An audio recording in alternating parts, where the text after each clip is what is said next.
The world does not lack resources, but people are not resourceful. So I know one for a fact that if I happen to be in an environment where there's plenty of resources, I just know I was going to make it. It wasn't even a debate.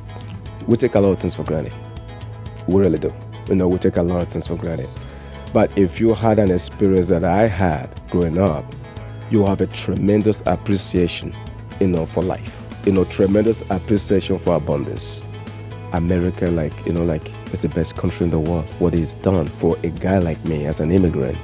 What is something today that sticks out in your mind that you're grateful for? So much. The turnkey to life. I don't care who you are in life. The turnkey to life and the key to success is called gratitude. Hi, and welcome to Common Denominator, a podcast about growth, mindset, and entrepreneurship. I'm Moshe Popack, and today we talk about risk-taking with Kehinde Thomas. Kehinde came from humble beginnings, growing up in Africa and facing poverty and violence every day. He came to America as an exchange student, seized the opportunity, and never looked back.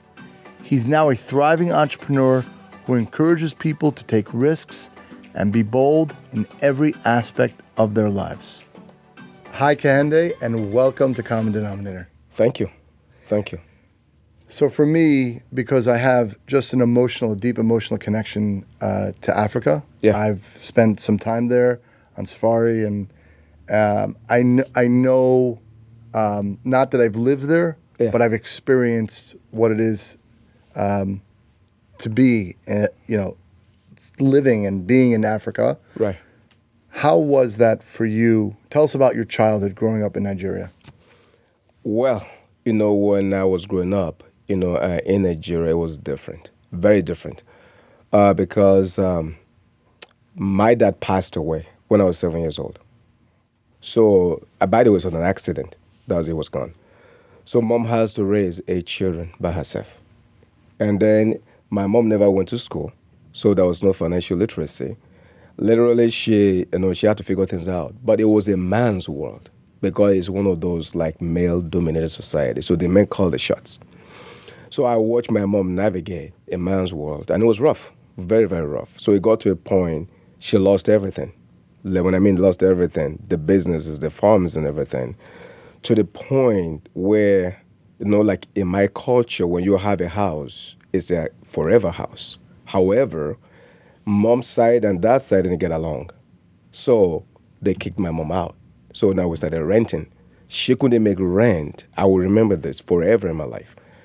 That there was a rainy Wednesday night. My brain just went there. And she was getting evicted from the house. She's crying. I'm crying. I said, Mom, I promise you I'm going to build you a house, but I'm 14. So now I want to imagine this. 3 meals a day was a struggle. Holding my shoes as a kid. Mom always said, don't ever get in trouble, because if you do, your dad is not around to help you. So I knew that I had to be in order. I had to follow the rules because I couldn't get in trouble. So growing up there, it's so different. It's completely different. But then, I never had my teenage year. People say, when I was a teenager, I was like this, not me. So from 14, I was a grown-up man because I wanted to build a house for my mom. Because that experience of her being evicted, I promised her, I'll build your house. So now, at 14, what house do you build? Think about it for a second. I don't know. I just said, I don't even know where that came from. By the way, it just rolled off my tongue. She gave me a look, like a mother would look at her son. No words were exchanged. And I said, Mom, I'm going to do this. So I just started, what will I do? I don't know what to do. So Moshe, what I did was this. I just started reading books because I know they say education will free you. That was the language. So I embellished myself in books, growth and anything. I had no idea what was going to take me. So it took me to the top of my class, and bingo, became an exchange student and came to the States, Very, very interesting, by the way. The moment I got to New York, all I know is this, that, coming to America for me was like, okay, this is it. This is the breakthrough I needed. That was it. And I knew that the world does not lack resources, but people are not resourceful. So I know one for a fact that if I happen to be in an environment where there's plenty of resources, I just know I was going to make it. It wasn't even a debate. I know today. Yeah. I know today Nigeria is seen as one of the most advanced, more advanced countries It is. in Africa. It is. Right. Yeah. It probably wasn't like that Me so growing up. much Correct. growing up. Correct. Right. And I always wonder that. Like I see, many third world countries. Yeah. Probably at the time, who knows, how was your mother just practically able to feed, 8 of you? It's tough. What is it? They're gardening. Like I'm just thinking. We're trying to visualize how that was. I'm trying to actually visualize. Oh, I can give right. you. Let me give you a picture. This is interesting. Because this is All right, watch this. Foreign to Americans, like way. Watch this. Yeah. I couldn't make this up. So, all of us, the way we eat, it's very traditional. Back in the days, like agrarian culture, like farming, etc. So, food will come. It will be right in the middle. All of us will sit around, and we're eating from the same plate. So, are you ready for this? If you don't eat fast enough, you starve. Oh. So, when we eat, we have to eat like. So, actually, one of my brothers, we had a name for him. And we call him cooler. You know what that means? The food is so hot, but he's able to eat so fast. It's like, how do you eat? So we say he's got a cooler in his mouth. So we call him cooler, okay? So, when we were kids, like they would protect us, like me and my twin brother, because we're younger, and then my other brother, Martin, so they would protect us. So, and give us a play. But as we get older, so now you're like in your 5 or 6 year old, you eat, with everybody. So today when I go to a restaurant, it's kind of really strange. Even though I have the money and everything today, I'm the first one to finish my food. If we're all eating together right now, you will still barely starting your food. I'm done. You're like, whoa, you're really hungry? No, it was just that habit as a kid. So what I would say is this. We take a lot of things for granted. We really do. We take a lot of things for granted.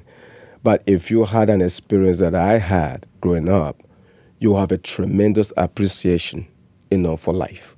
Tremendous appreciation for abundance. Tremendous appreciation that you have the ability to fail or succeed, the freedom that we treasure, because of the fact that you were not exposed to those things, growing up. So I say to people, it's a different world. It really is. And I'm so grateful.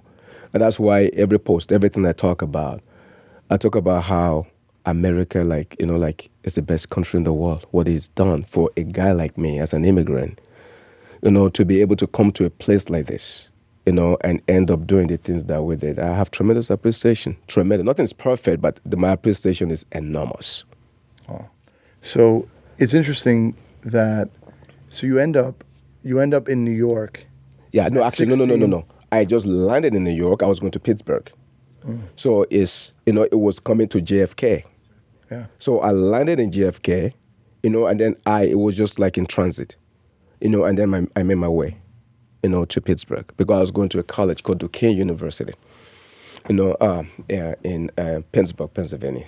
So what's the school system in Africa look like? In other words, at the time, it's, I guess, do you know you're learning English in Nigeria? So they study in English, right? Yeah. And then you figured out you had a guidance counselor or something. How was it someone that you were able to be like a foreign exchange student? How that was there? The process. Was there a school in the school system in Nigeria? Yeah. They did a lot. It kind of works like this. I don't know how it works nowadays, but when I was growing up, I was actually going to be a Catholic priest. So I went to the seminary. And then they have a relationship, with the college, here in the U.S., in Pittsburgh to be precise. Then they send 2, leading students. So every year you swap. And then you never know if you were going to be picked or not.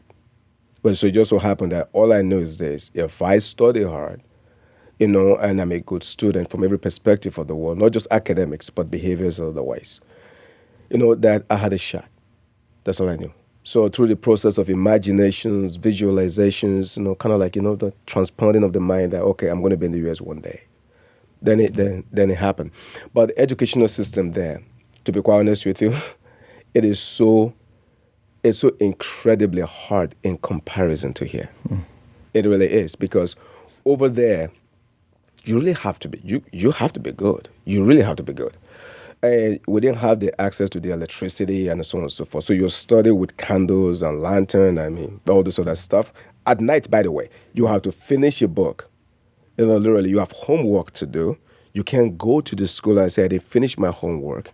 It was just very, very different. It was very, very different. So the educational system there is, to me, it's tough. It was easy here. Oh, it was easy. It was a breeze, yeah. No, I always say that. I always say that to my kids. Yes. I look at just even Europe. Yes. When you speak to a regular student in Europe, Yeah. They know world history, That is politics. correct. That's correct. And it's just regular people. And, Yes. And then here in America, Yes. I'm not a big fan of it, but they give out participation trophies and they. Right, those things like that, but it's tough. Right. It's a disservice. It's not that. I call it tough love. Yes. You have to, right? What you experience, like I see it, a lot of basketball players, for example. Yeah. That story that you said, and I hear it a lot. Right. What do I want to do? I'm going to work extremely hard. Let's just say my craft. You took books, for example. They took the basketball. Yeah. And they played from morning to night. That's correct. Because I'm going to buy a house for my mom. That is correct. Right? Yeah. And it's that same, I'm going to do it. And that that way, I guess in a certain way, so you're competing. People have to realize you're competing against people that their why is super clear. I'm never, ever going back to that place, and I'm going to take care of the people that I love. You see, Moshe, I say this all the time. All right, let me back up a little. So our planet is over 4 billion years old. 4 billion. Okay. So 4 billion years old planet, 60 million years ago. So you got the Homo sapiens, the first. I want you to go back, I think about a single cellular mode, okay? Supposedly a pond. Our planet collide with another planet, and then in a pond, some organism. Think about this for a second. Like, by the way, it's a freak of nature. It's never happened ever since.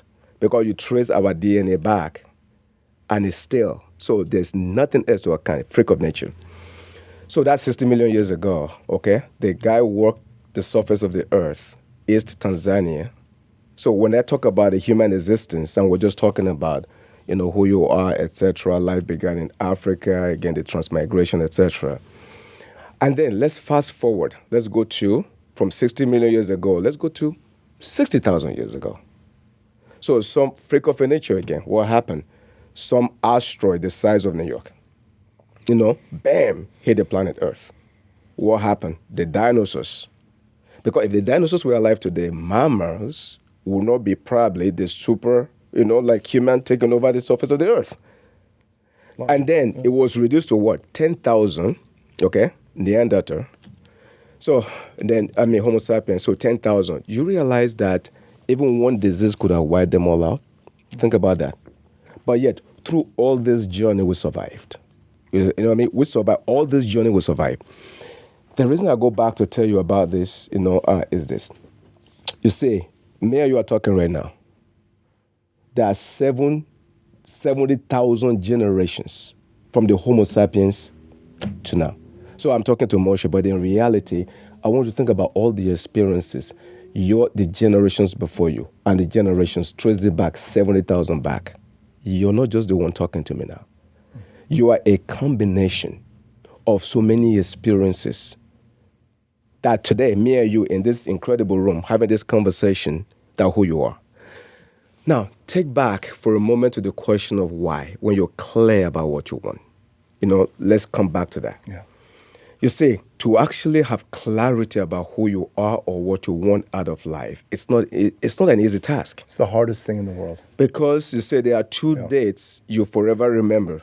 People say the day you were born, the day you die. When you're dead, you're gone. You don't remember that. So, it's the day you were born and the day you know why you were born. Yeah. So people go through their lifetime without knowing their why. What I tell people is this. You need to have a clarity, truly, about why you're here. And it's a life journey. That require, like you see, all the social media stuff is too much noise. So that require a reasonable level of what? Solitude, meditations. It require closing the door, you alone thinking. And most people wouldn't do that.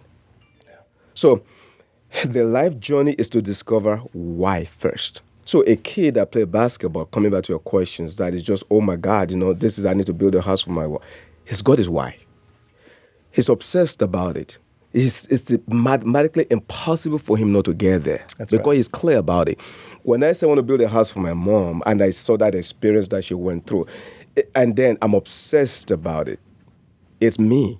It's mathematically impossible if I wasn't here, no matter where I was at. As long as I have air in my lungs to breathe, I don't have a choice. I'm still going to have to do that because I was clear. I always say the example, Yeah. whatever boat took you to the island, Yes. what you did is you burned that boat. There you go. So that, if we're giving practical advice Yes. to the entrepreneur, to the Yeah. person that's trying to progress in their life, life is not necessarily fair, but where you're competing, someone like yourself, because you're no matter what, Yeah. you're wired. There are humans that are wired in different industries and different things. They're wired no matter what. That is who your competition is. Yes. So you got to get right and straight. That's correct. You got to know that it's tough. You're going to see twists and turns. You're going to see manipulation games.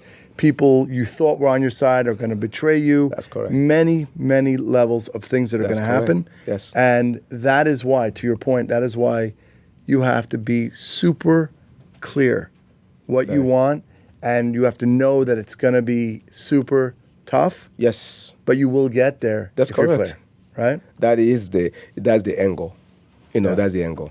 I think to me, it's a travesty that a lot of people come, and go without having clarity about life. I think so. For me personally, I think it's a travesty because, if you have no goal in life, you're not even, there's no incentive for you to get up in the morning. Life is routine and it's boring. What role would you say faith? I'm a big. It's such a huge Yeah. part. Yeah. And again, I don't say necessarily organized religion. Yeah. But I talk about a faith in something greater than ourself. Yeah. When you're faced throughout your life, right? You came here at 16. Yeah. You probably you had $10 in your pocket. Who knows? Less than that. Maybe Yeah. it was nothing. Zero. I don't know. We'll get into that in a second. But pure faith. It must be because you're at point zero, Yeah. right? How important was Faith? faith throughout your life? I get this question a lot, the question of faith. So, okay, I want you to look at faith, from three perspectives. Let's break it down. So you have faith in religious perspective. So, okay, all right, I'm a Judas. All right, Yahweh, Shabbat. So I have faith. I believe Messiah is coming one day. Got it. I'm a Christian. Okay, so I'm a Jesus' follower. All right, I believe that he came and said, boom, my faith. I'm a Muslim. Okay, so Allah, but boom, got it. Atheist or whatever it is, So faith from the perspective of religion is bigger than you. Because at this point, it's not about you now. It's something that's bigger than you, which obviously drives you and moves you towards whatever it is in life you're going after. Look at faith from the point of view of business. Any business that ever succeeded only succeeded because of what? Because of faith. Because you took a risk, not knowing what's going to happen to the business. So you borrow loan, you borrow money you don't have. You're working your tails off. You're putting ungodly hours with the hope that one day you will harvest. That's called faith. The reason why people want to do that is because they enjoy the safety net of a guarantee. So therefore, I would rather not go that route because it's more challenging if you want a business. So there's a faith from the perspective of capitalism and business. There's also another faith that is not necessarily like a theocentric type of thing, like it's God-centered, and it's not capitalism, but a faith from the perspective of an existential phenomenon. In other words, like I exist, like the cats say, I exist, therefore I am.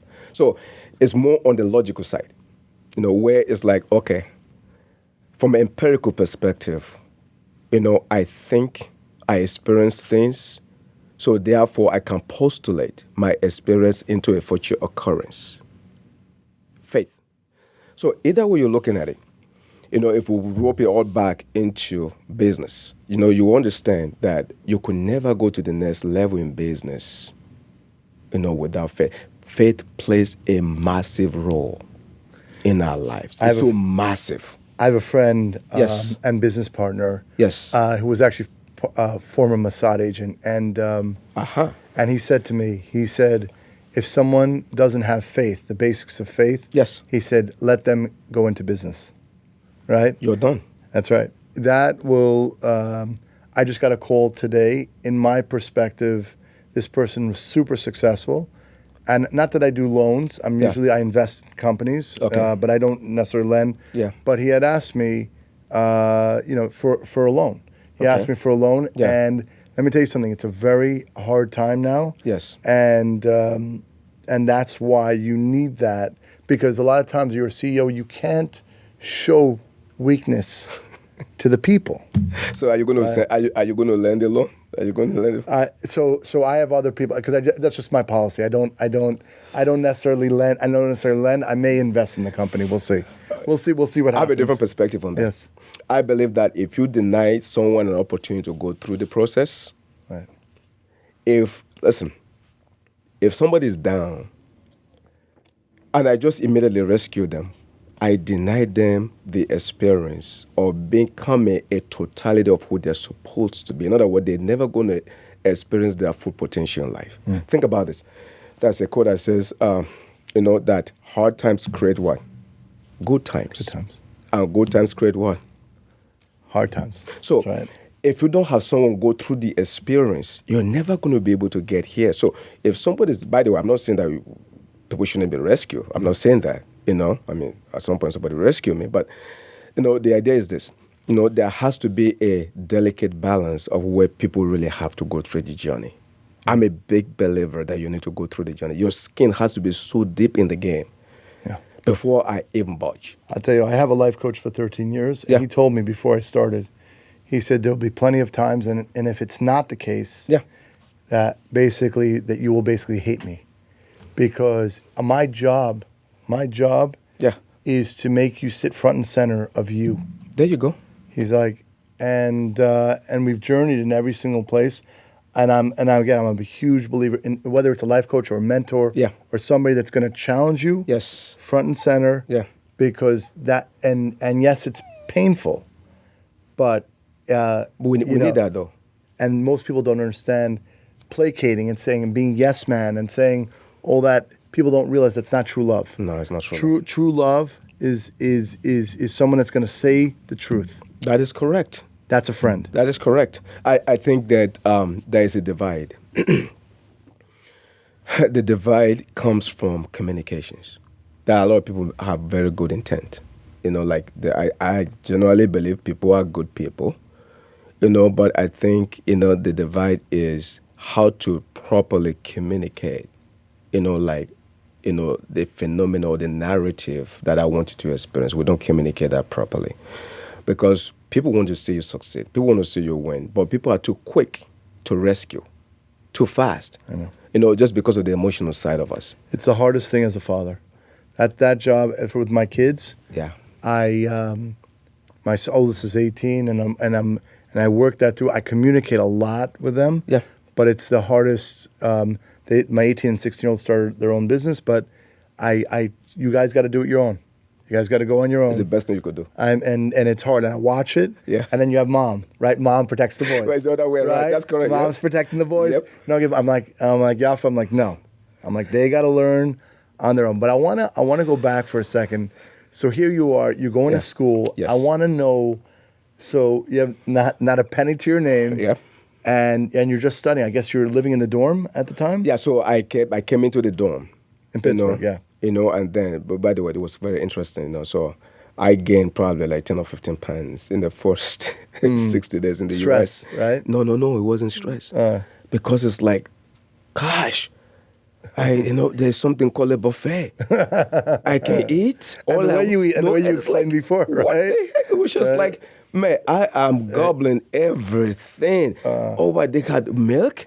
I used to, and I can drink? No, you kidding? So, 60 days later, I'm like 15 pounds overweight. And it's like, whoa, what just happened here? But then growing up, if you were, like in my culture, if you were bigger, it's like, man, you were rich because only rich people could afford to eat, you know? So everybody was skinny. So it's like, but then I realized here, it's like, hey, dude, what just happened to you? You need to lose weight. I'm like, what do you mean I have to lose weight? You know, I feel great. You know what I mean? So it was different. That was at the dorm. And then when I was done with the dorm, now I have to do with the real world now.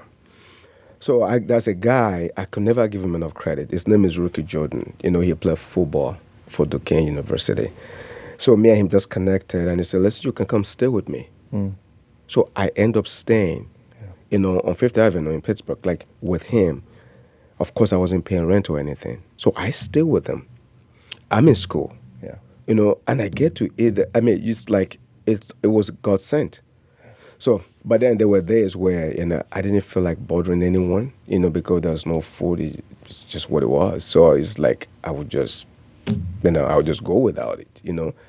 And I didn't have enough money to buy books. So when we got the homework and everything, I would be in the library. Now watch this. This is crazy. So I know the library closes at 11 o'clock. So I would be in the library, you know, I would go in there at 9. Then they have what we call the inside room within the library. I will go in the inside room in the library. I will turn off the light. So the librarian will do his or her run, will leave. I'm in the library. Oh, wow. So I will stay in the library. I will read all night, literally. Wow. They come and open in the morning, bam, I'm out. You know, but this was how I was able to like study, you know, like, and I'm like, I had to do what I had to do. But that's some of the things I want, even in this country, because I was very determined. If I score anything less than, you know, if you go below A minus, I lost my scholarship. So I couldn't, you know, I couldn't afford, because if I lost my scholarship, then I'm done. Yeah. So I couldn't afford that. So that was why, you know, for me it was, I'm not going to lie to you, it wasn't hard. It was not hard. Compared to growing up in Africa, studying, it was not hard at all. It wasn't hard. It wasn't hard. I'm being honest with you, it wasn't hard for me. It's it's interesting in America that like I was saying before, like for my children, I'm thinking about, my wife and I, we talk about that a lot. How is the best way in this social media craze, influencer, immediate gratification? I talk about that a lot in the show. Yeah. Just real practical tips. Okay. How do we raise these kids, this next generation? Is there a solution that these kids can have the skin that's necessary to be productive, with humility, with gratitude? That, you know, the things that you're talking about. I mean, and like you said, if another kid growing up in America stayed in the library all night, not sleeping. Correct. Well, you know what they would do? They would complain. That is absolutely or they would say correct. some words. That is correct. And you're like happy. This is great. Very happy. And you know what? You didn't even eat either. That is correct. Right. I went through all of those. Well, put it to you this way. So, you know, we had, what is it? So we got the agricultural culture, you got the industrial, you know, age. Then we went into what the, information technology age. You know, and we're at the phase right now, we're moving towards artificial intelligence. Okay. Then look at the different generations. You know, either you are, you know, a millennial, either you are a generation, what is it, you know, you got the Gen Z, you got millennial, you got Gen X, you know, and then you got the baby boomers, and then you got the silent generations. Okay. Regardless what generations you are at, what we're discovering is this, that we're moving so aggressive, and artificial intelligence is here to stay. So what you and I know as how we did life, it's really not going to be the same for these generations. And I don't think we've all accepted that yet. I think we're still fighting that. They always do. Throughout generations, we're still fighting that. Right? It won't be the same. So if I even look back at the greatest just in Judaism, in the culture. Yeah. Like Moses, Maimonides, the great scholars. That is correct. During the time that they were there, Yes. they had a revolutionary concepts. That is correct. And everyone shunned them and threw them away. Even Jesus, right? We can go through All of them. All of them. Yes. And that is the nature of humans. We want, because we're naturally lazy, we don't want change. It's a habit. Right. So I believe that, you see the school system we have today? Yeah. In the next 5 to 10 years, it's going to be different. We're not going to have a brick or model of a school anymore. It's not going to be. Everything's going to move very aggressively towards the internet. Artificial intelligence is here to stay. It's going to wipe out supposedly 300 million jobs worldwide.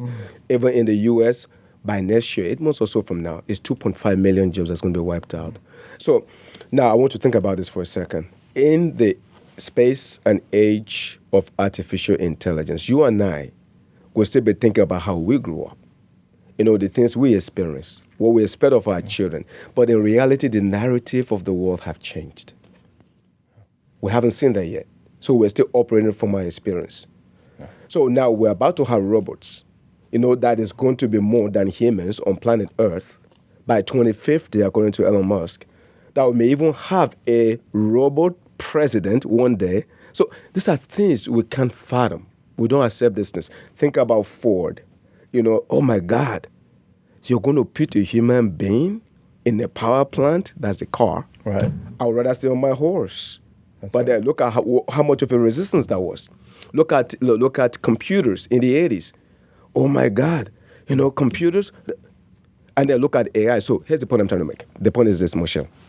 I think today there's a reasonable level of fluency, when it comes to artificial intelligence that all of us have to accept and know that our children will not be experiencing what we experience, because I think for them, they're going to have their deca millions and even trillions, because the way to make money today, it's not the way we made money the traditional way. So you can be on the internet and make your millions and only logging in 4 hours a day or less. So it's a different world. I even think that the way we understand money today, Yes. in general, just a relationship with the energy of money, Yes. it's going to completely shift in 20 That's a years good from point. now. That's a good. That's also, so it's Relationship. right. In other words, 2008, Yeah. I think it was about $7 trillion debt Yeah. in America. Now it's about 35 trillion. Yes. It's like That is Fugazi, absolutely correct. Fugazi, whatever you want, right? That's correct. It's not, and I'm seeing this, and it's really, really strange. But I want to ask you. So, what profession? So you're living on basically the couch of your friend. Yes. So what ended up happening as far as the profession you chose, why you chose it, and how you were able to be successful?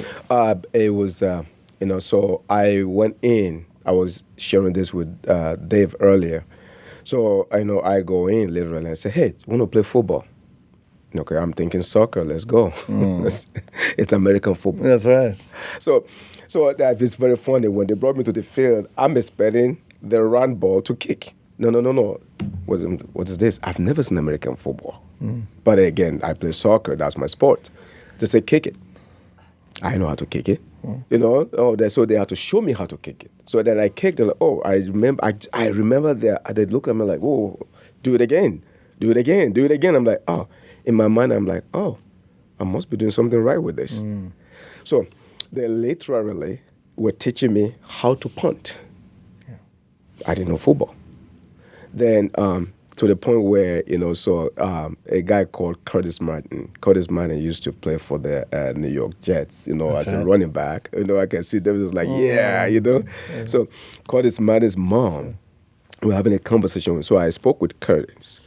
By the way, Curtis is the same guy who ended up marrying, I think, Tony Braxton, they divorced, but it's the same guy. So they're like, hey, I'm going to go try for the Pittsburgh Steelers. So it's like, hold on a second, what's your vertical jump? What's this? He's asking me all these questions.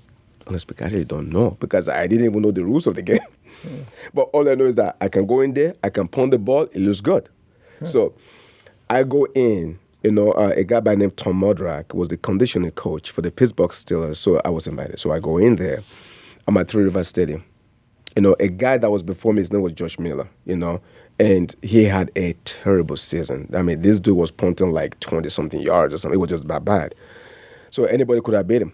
So I go in there, now, I'm punting. But they were so impressed. So, I mean, like, everything was moving just fine. The ESPN, I mean, all the shows were there recording everything. So they wanted me to punt like 10, and 10 straight punting in a row. So they were taking my measurement, why they were, the yardage. They wanted me to average 40-40, so 40 yards with 4.0 hang time, I mean, if you know water football, then you understand what I'm saying. So I was doing 42, 45, so my punting yardage was great, hang time was doing more like a 3.3, 3.5, so it wasn't the greatest, but it was still beating, the guy before me. I got to the 7th punt. I was almost done. I don't know what possessed me. I just wanted to impress so bad. That when I released the ball, and I just could feel it. Like, I don't know how to explain this. When you're one and the same with the object, you don't need anything. You just intuitively know something went wrong. As I was releasing the ball, I just knew something went wrong. I hyperextended my knee, my right knee. Bam, I landed. I don't have a contract. I'm out. Okay. So now all of a sudden, what do I do next? So potentially I'm looking at millions of dollars that I was already excited about. Nothing took place there. So there's no football. Then somebody said, "I want to get involved in the world of insurance." I'm like, "Excuse me? Insurance?" First of all, I thought insurance was a scam. Let me tell you why. Because my first car in this country was like a Volkswagen Golf. That's my first car ever in my life, And it's a beautiful car when I think about it now. So I had a fender bender, and Geico wouldn't pay me. So I'm a student. I barely could even pay that $30 or $40 a month it was. So for me, it's like, you didn't pay me, you didn't pay my car. Insurance is just... So when the lady said, I said, "No, I have no interest, thank you." She says, "Didn't you say you want to build a house for your mom?" I said, "Yes, I do." I said, "Why don't you give it a shot?" I got involved in the world of insurance. Just like that. By saying that, what's crazy about this? She was not involved in the insurance herself. Sometimes say God uses people to communicate, to you. I'm glad I responded to her, so I got involved in the world of insurance. And the rest has been history. So I worked for a company, prior firm, make my way to vice president, and then walked there from there. Then I started, my own business, I presume about 13 years ago. All life insurance. Oh, no, yeah, so I do life insurance, I do intricates, wealth planning, private placement, life insurance for the wealthy, all that kind of stuff like that. I started with the basic insurance, whole life term, that kind of stuff. Then eventually, as I went through my personal development growth, and then to expand my marketplace, then I had to learn, obviously, better subject matter, with insurance. So I then, I elevated my game.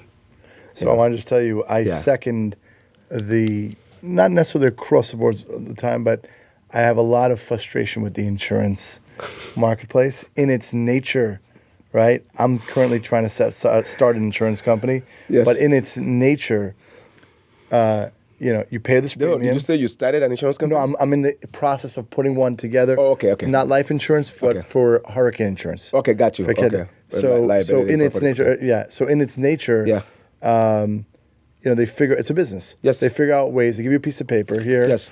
They're saying they're going to cover you. This is the four corners of the document. Yeah. And they'll figure out ways how what happened here doesn't meet what's covered. It's the exclusions. And that's it. That's correct. So Kehinde, I understand that you're teaching a master class. Tell us a little bit about that. So yes, I had this couple of videos that went super viral. Super viral, like one of them went to like 80 million on one platform. The one is going viral currently right now. It's at 18 million also in 4 platforms. So I got an overwhelming request for a class. So I have this master class, that I started a few weeks ago, and then we're taking more subscriptions to the class. So the master class, to subscribe to it, the master class is it comes in 3 formats. I got people who are making under 100,000, they're going one. People making from 250 to 500,000 in another, and people from 500,000 million above in another. So I have the top tiers one. Mostly, actually, I have physicians. I have 12 physicians in that class. Then I have the middle one, and I have the one for the masses. My master class If people will go to my IG, my Instagram, and click on my bio, they'll watch a free training on my bio, and at the end, they can subscribe to the one they feel comfortable with. So that's that on my masterclass right there. But I also do one that is for free. Like every day, Monday through Friday, where I go live, and people come and just Q&A like this, live. And I've been doing that since January. So I do that for those who can afford, who don't have the money. That's again, but you know how your podcast is giving back? Yes. That's how I feel like I'm giving back to society so I can be a net positive to society. And then for those who want to go a little deeper, they want to see 7 figures to their name, make more money, change their generations, etc. financially, then of course you pay the price for that. So I have the masterclass to guide and lead people, to their 7 figures. Tremendous insight for people that are going through different struggles and business. So I greatly appreciate that. But I want to ask you, Kehinde, what is something today that sticks out in your mind that you're grateful for? So much. So much. The turnkey to life. I don't care who you are in life.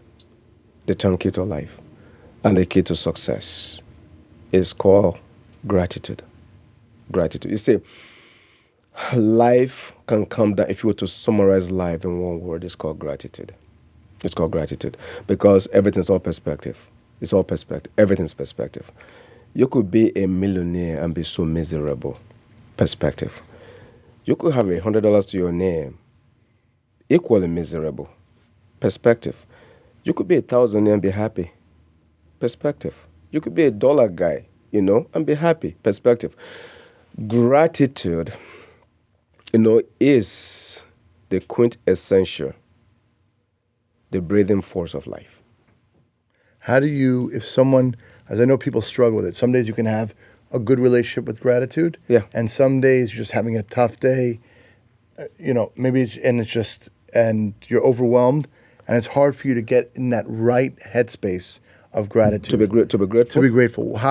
What's a good tool to do? It's very simple. There's what we call a lot of comparative analysis, where you're constantly comparing yourself to the worst. If you compare yourself to the worst, you're always going to be grateful. Think about it. I'm in the room with you right now. Yeah. There are people who would like to be here right now, be interviewed. Or maybe they're even bombarding you guys. Can you put me on a podcast?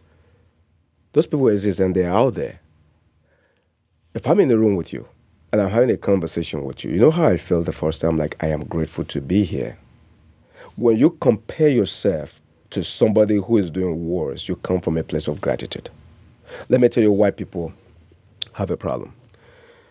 When you're constantly, comparing yourself, to somebody else, you don't know what they are going through. You don't know how they got to where they got to. You never pay the price. They're in chapter 13, you're in chapter 1. But you're comparing your chapter 1 to their chapter 13, you're going to be miserable. You're going to be very, very miserable. So, one of the easiest way, to understand and be grateful is it's not about just the money, man. Money is just the one equation of life measurement, You got the monetary side, you got the spiritual side, you got the relationship side, you got the social. So, it's winning in life is very encompassing. But what you will know is this, that if you are grateful, you're going to tap into the infinite resources of abundance because it will come to you. It actually will come to you. You know how people say the law of attraction? Mm-hmm. I'm like, stop it. Please stop. People say, what do you mean? You only attract that which you are. Right. When you have that clarity and you step into that. Right. So when you're grateful, you attract more. Yeah. So these are the secrets, that I think once people understand this, Moshe, you can have anything you want. That's it's the hard. truth about I'll it. tell you, I was having a conversation just yesterday about it. Yeah. It's like a lot of people are saying things that they want. Yes. That I always say when nobody's around. Yes. You're lying on the pillow at night, and it's the things that you write down that. If we can get more and more people to step into their true version of themselves. Yeah. That's the congruency. That's the clarity. You're so correct. Right? It's like you're so correct. That. You're correct. Right? It's so hard because, and I always use that example. The barn is burning and the horse will go back into the barn. There you go.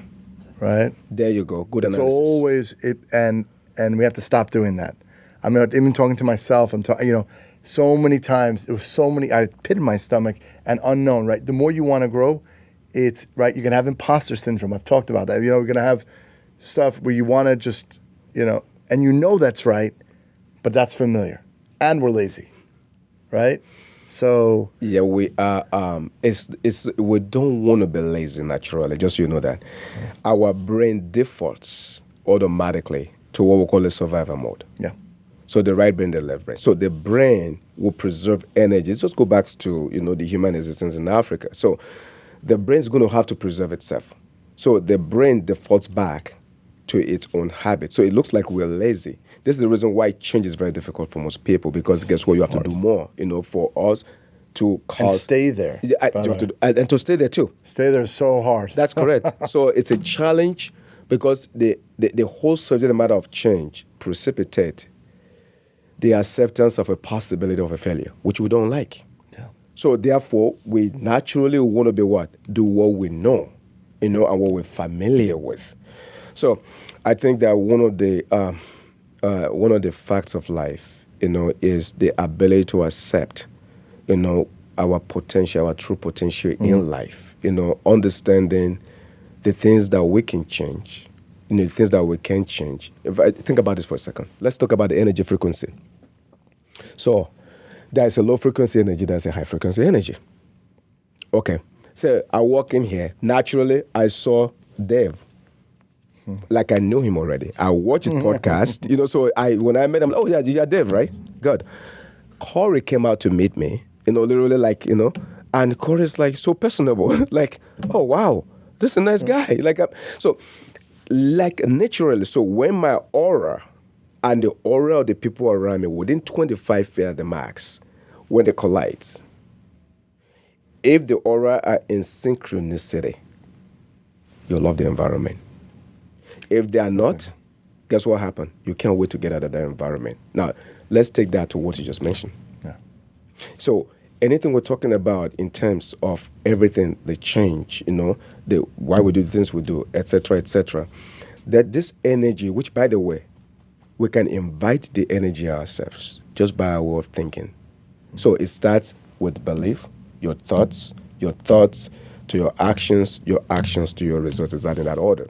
So if we could go back, literally right back here, to realize that we can change everything, because this is only the results. But the result is the after effect.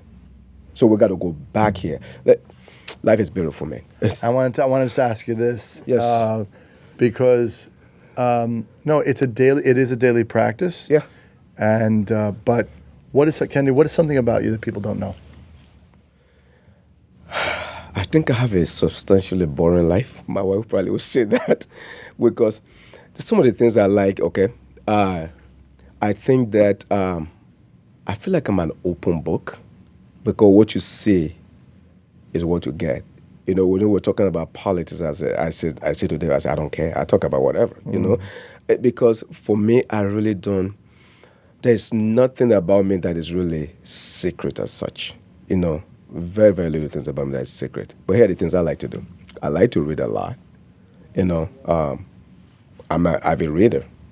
I would do about 15 to 20 books a month, easily. That's great. So I consume book. I'm actually intrigued learning. I enjoy reading. Curious. You're still curious. I'm very, very curious. Very curious, It's one of those evergreen concepts so that you stay relevant. So I do that.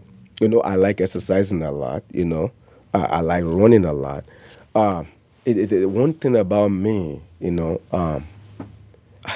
honestly speaking, Moshe, I'm an open book. I'm just thinking to say I'm an open book. I could see that from your energy. Yeah, I'm an open book. But I want to say this, Kehinde. Yeah. This has been really actually one of my favorite podcasts. Just because I Appreciate sit that. with you and you talk about like attracts like, and then and where you are in your journey. I understand that you paid those prices sitting here today, and somehow we connect. Yes. I would love to connect more.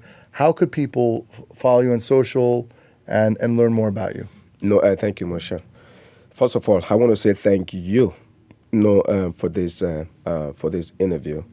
And thanks to Corey, thanks to Dave, and all of your supporting cast here. For anyone that want to follow me, I'm on Instagram, which is Kehinde 10. That is on Instagram. I actually do a live IG every day.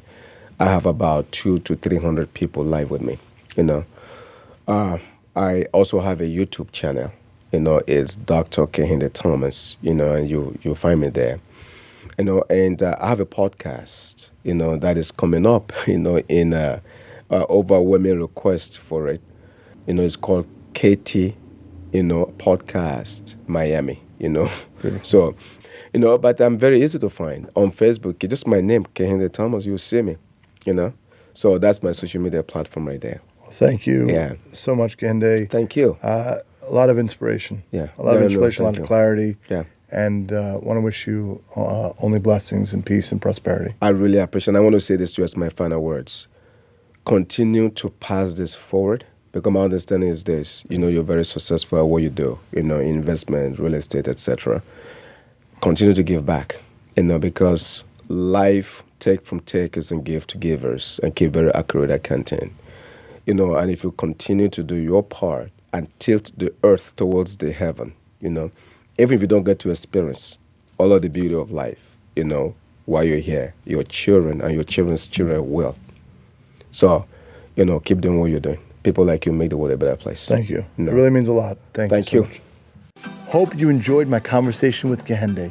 Next week, we're talking real estate with Phil Gutman. Phil is an expert in residential real estate and new development. In his prolific career, Phil has worked hand in hand with developers in all aspects of the real estate process. He'll chat about the latest trends, market forecasts, the hottest locations to invest in, and must-have condo amenities, and more.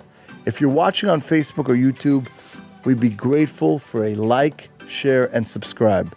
And if you're listening on Apple or Spotify, feel free to leave a rating and review. Have a great day, and I'll talk to you again soon.